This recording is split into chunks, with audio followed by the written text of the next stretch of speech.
Le Conseil des ministres a été présidé hier par le chef de l'État Macky Sall au Palais de la République. Dès l'entame de son allocution, le président Sall a rappelé et insisté sur les priorités de l'action gouvernementale sur la période allant de septembre 2023 au 2 avril 2024. À cet effet, le chef de l'État a indiqué à chaque ministre l'impératif de la prise en charge des tâches régaliennes au quotidien et de mobiliser les administrations et les structures parapubliques afin d'accélérer l'exécution des programmes. Dans ce contexte, le président Macky Sall a convié le Premier ministre Amadou Ba de veiller à l'adoption prochaine en Conseil des ministres du PAP 3 plan d'action prioritaire du PSE sur la période 2024-2028. Le président de la République a tout de même réaffirmé l'impératif au déploiement optimal des marqueurs d'équité sociale et territoriale à travers la réception des travaux en cours de Promoville dans plusieurs communes prioritaires ciblées, la mise en œuvre adéquate du programme national de bourse de sécurité familiale et de la carte d'égalité des chances, l'intensification de l'exécution des projets d'électrification et d'hydraulique rurale, la réalisation des pistes de production avec le PUDC, le PUMA et le programme spécial de désenclavement. En outre, le chef de l'État a souligné de finaliser en intégralité les travaux de l'autoroute Mbour-Fatick-Kaolack, de la deuxième phase du TER, c'est du BRT, projet dont la fonctionnalité doit être assurée avant fin janvier 2024. De même que la réhabilitation des chemins de fer, l'axe Dakar-Tambacounda. Par ailleurs, le président de la République a demandé au ministre des Pêches et de l'économie maritime de veiller à la finalisation des travaux du port minéralier. Poursuivant, le chef de l'État a rappelé l'importance de veiller à la réception fonctionnelle des infrastructures aéroportières prévues dans le cadre du programme de reconstruction des aéroports régionaux. S'agissant de sa priorité majeure, la jeunesse, le président de la République a souligné l'importance qu'il accorde à l'insertion par l'entrepreneuriat et l'emploi de ces forces vives de la nation. À ce titre, le chef de l'État a demandé au Premier ministre et au ministre de la Jeunesse, de l'Entrepreneuriat et de l'Emploi d'actualiser et d'accélérer la mise en œuvre du programme Xëyu Ndaw ñi. Sur le climat social, la gestion et le suivi des affaires intérieures, le président de la République est revenu sur l'organisation du Grand Magal de Touba et des célébrations du Mawlud, en rappelant au gouvernement l'urgence d'engager toutes les diligences requises en vue d'assurer sur les plans logistiques et sécuritaires une bonne organisation de ces événements religieux internationaux d'envergure. Pour cela, le président Sall s'est accentué sur le respect des règles et normes de construction et de la sécurité des bâtiments. Il a rappelé au ministre de l'Urbanisme, du Logement et de l'Hygiène publique, au ministre de l'Intérieur et au ministre en charge de la sécurité de proximité et de la protection civile l'urgence de proposer avant la fin du mois de septembre un plan opérationnel de contrôle de la qualité des constructions et de prise en charge des bâtiments menaçant ruine. Au-delà de sa saveur, le café Touba découle d'une situation historique au Sénégal. Le café est emporté par Cheikh Ahmadou Bamba lors du retour d'une longue voyage au Gabon. Mais pourquoi aujourd'hui le café Touba? Sous un, je peux dire que le café Touba est un cadeau emporté par Cheikh Ahmadou Bamba lors de son retour d'exil au Gabon. Dans une histoire racontée par Serigne Saliou, il avance qu'il y avait beaucoup de boissons comme le vin, le café disponibles. Mais Serigne Touba a choisi le café, appelé aujourd'hui café Touba. Pour Mohamedou Bara, un autre vendeur qui a embrassé la vente de cette boisson, qu'on peut accompagner avec du sucre, il tire une autre signification du café. Lors de son retour dans le bateau, on avait du poison dans son café et malgré cela, il avait bu. Il n'y a eu aucune conséquence. Je peux dire que le café Touba est une bénédiction mouride. Plusieurs jeunes s'adonnent à la vente du café Touba, mais on note quand même une différence. Celle-ci se trouve dans sa préparation. Je mélange le café avec de l'eau et du sucre. Je le fais d'une manière naturelle pour obtenir un bon café. Il est important de connaître la dose d'eau à faire. Mon café est naturel. il n'y a pas de clos de girofle, pas de jar, et même s'il y a du jar, c'est sa provenance. Il y a des personnes qui ne peuvent pas identifier la graine de café et j'étais obligé de les montrer le processus. Pour la préparation, il faut bouillir l'eau, filtrer le café et mettre du sucre. Le partage du café Touba au Sénégal est symbole de bonté et d'une certaine manière une preuve du vécu, la teranga. La vente du café Touba est devenue un métier. C'est un gagne-pain. La tasse est vendue ici même jusqu'à 100 francs CFA. Et il y a toujours une longue queue pour s'en procurer. Les Sénégalais l'adorent. Le café Touba n'est pas un café comme les autres. Son introduction au Sénégal a eu lieu grâce à Cheikh Ahmadou Bamba, fondateur du mouridisme. Un médecin allemand, Leonard Rowolf, a décrit le café Touba comme une boisson aussi noire que l'encre et un remède contre de nombreux maux, en particulier les maux d'estomac, diabète insuline résistant ou diabète de l'âge mûr, le cancer du foie et sans doute certains autres cancers. Dans l'élaboration de la stratégie, nous avons été impliqués par la Délégation générale de la protection sociale. Parallèlement à cela, nous avons aussi, en tant qu'organisation de la société civile, développé nos propres programmes avec l'appui des partenaires techniques et financiers. Et il s'agit principalement pour nous de faire en sorte que les services sociaux de base, ce dont on a besoin pour pouvoir vivre de manière digne, ce dont a besoin toute personne pour pouvoir mener une vie saine, que nous puissions accéder à ces services sociaux de base, se loger, se nourrir, se vêtir, se soigner, s'éduquer. Donc, ce qu'il faut noter, c'est que durant ces 3 dernières années, tous les acteurs se sont mobilisés autour de la protection sociale. Le comité technique, il faut le signaler, fait partie du dispositif de coordination de la stratégie nationale de protection sociale. C'est le bras technique du comité interministériel de suivi de la stratégie nationale de protection sociale. C'est au sein de ce comité technique que les paramètres sont analysés, que les options stratégiques sont analysées et qui servent en tout cas, qui vont dégager les limites et les forces de notre système de protection sociale. Donc ils vont se réunir pendant 3 jours et ce comité est composé de tous les sectoriels du secteur de la microfinance, notamment les structures de l'État, la société civile, les partenaires au développement. On note des grèves répétitives dans les administrations municipales qui durent depuis plusieurs semaines. Des grèves des collectivités territoriales sont accentuées par des services minimums et aléatoires. Aujourd'hui, dans la municipalité de Yoff, les administrés n'auront droit toujours à aucun service. Trop de grèves, c'est pas bon, c'est la population qui en souffre. Le plus certes, on ne peut pas s'en passer, mais quand même, il faut penser aux populations. Le monde actuel nous sommes, on ne peut pas permettre qu'en 2023, que la digitalisation ne puisse pas se faire par rapport à l'état civil et tout. Parce que normalement, avec nos téléphones seulement, il devrait y avoir des applications qui pourraient permettre à toute la population d'avoir un accès direct donc, par rapport à ces papiers. À revoir. C'est une importance capitale parce qu'on ne peut pas être à Dakar et avoir besoin d'un papier et qu'on a eu le besoin de repartir jusqu'à nos origines. Ça doit changer. Papier administratif.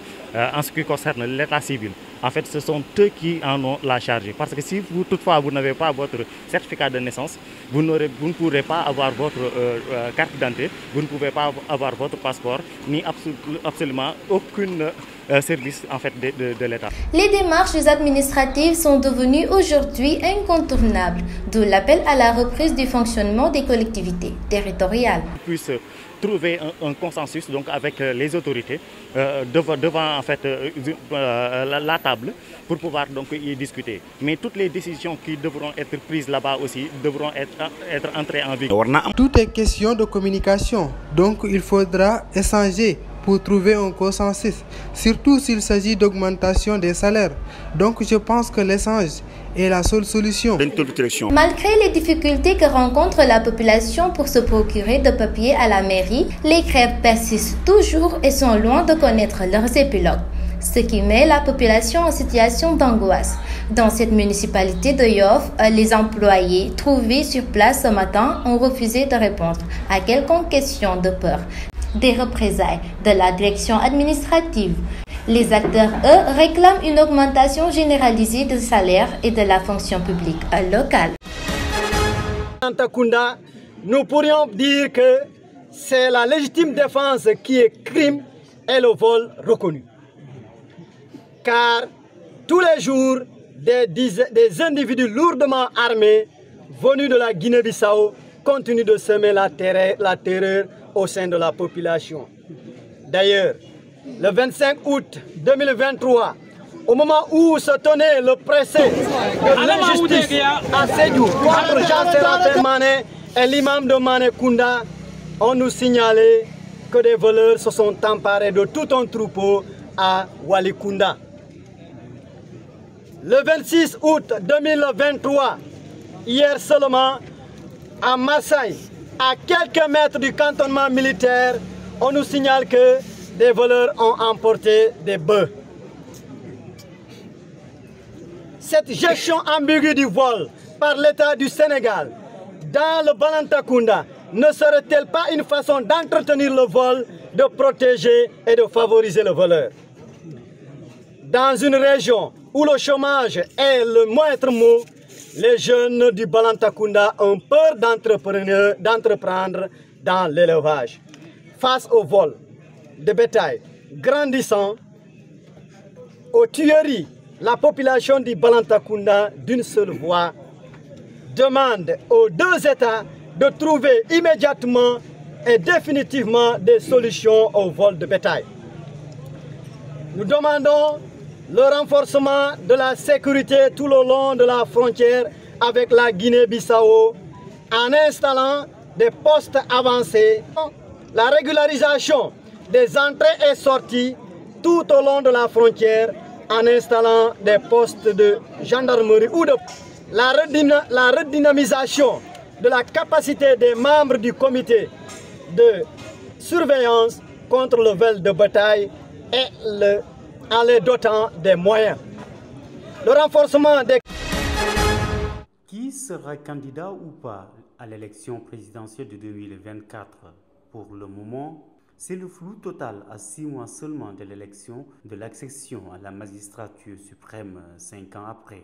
Au-delà du parrainage, c'est des dossiers judiciaires qui planent sur certains candidats. Cependant, Ismaël Madior Fall, ministre de la Justice et garde des Sceaux, se veut clair lors de sa sortie hier sur Jeune Afrique, évoquant la condamnation définitive à 2 ans de prison pour corruption de la jeunesse d'Ousmane Sonko sur l'affaire Sweet Beauty qui a été jugée par contumace. Selon lui, il est clair que cette première situation juridique n'est point révoquée. Ce dossier rend l'opposant inéligible pour la présidentielle de 2024. La question de l'inéligibilité d'Ousmane Sonko fait toujours polémique au sein du pôle des juristes spécialistes en la matière, notamment le professeur en droit pénal Ndiak Fall, qui précise, je cite, le fait que la personne condamnée par contumace fasse l'objet d'une arrestation ou se présente d'elle-même devant la juridiction qui l'avait condamnée. Cela entraîne automatiquement la purge de la contumace. Fin de citation. Autrement dit,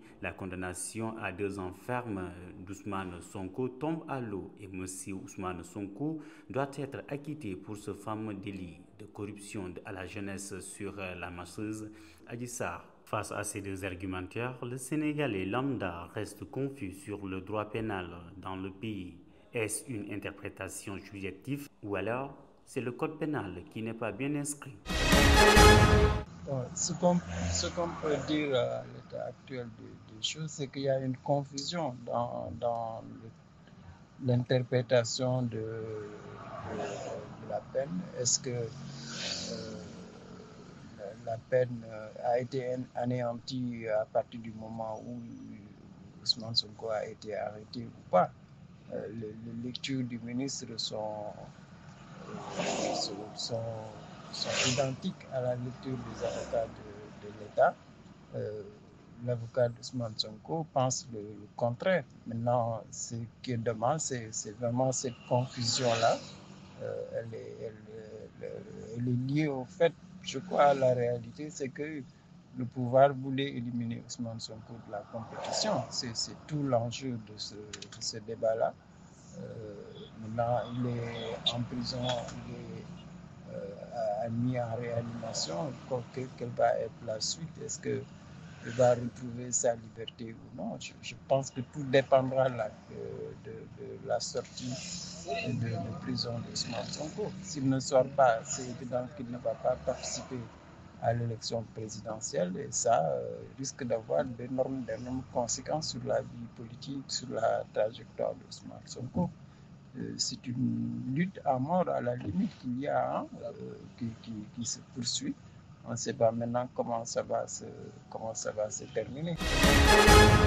Le général Brice Oligui Nguema est officiellement choisi pour diriger la transition au Gabon sans qu'une durée ne soit déterminée. De cette décision, issue d'une réunion du comité de transition et de restauration des institutions des forces de défense et de sécurité hier mercredi dans l'après-midi, d'autres s'en ont suivi. L'accès à Internet a été rétabli ce matin.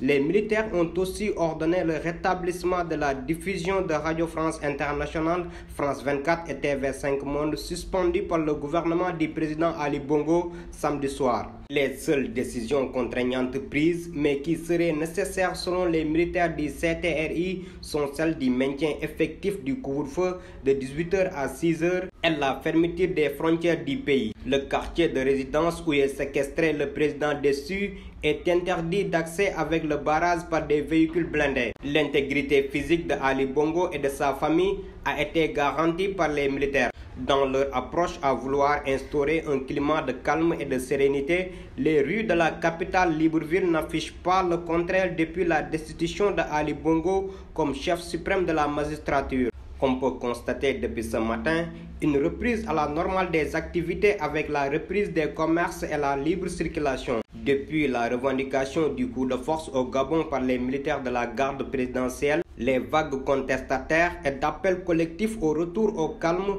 et le rétablissement de la Constitution se sont intensifiés. L'Organisation des Nations Unies, l'Union africaine, la Chine, Washington, la France, l'Allemagne, le Royaume-Uni et l'Union européenne ont tous montré leur désaccord au coup d'État militaire.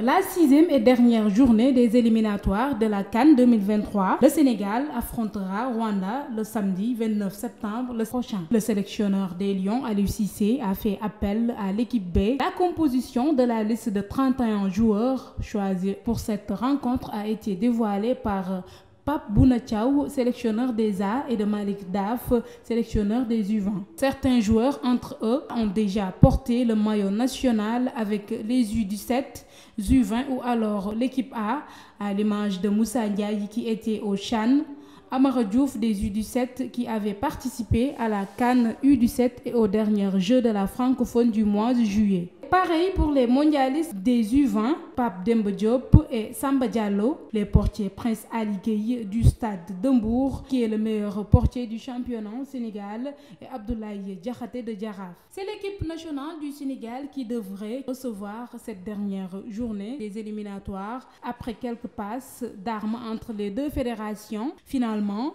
après échange avec les autorités de la CAF, l'équipe nationale se déplacera au stade de Ouye au Rwanda. La sélection de Pape Thiaw et celui de Malik Daf quitteront Dakar le 6 septembre 2023 et le match est prévu le 9 septembre. Et pour terminer, le match amical Sénégal-Algérie prévu le 9 septembre au stade Abdoulaye Wade de Diamniadio.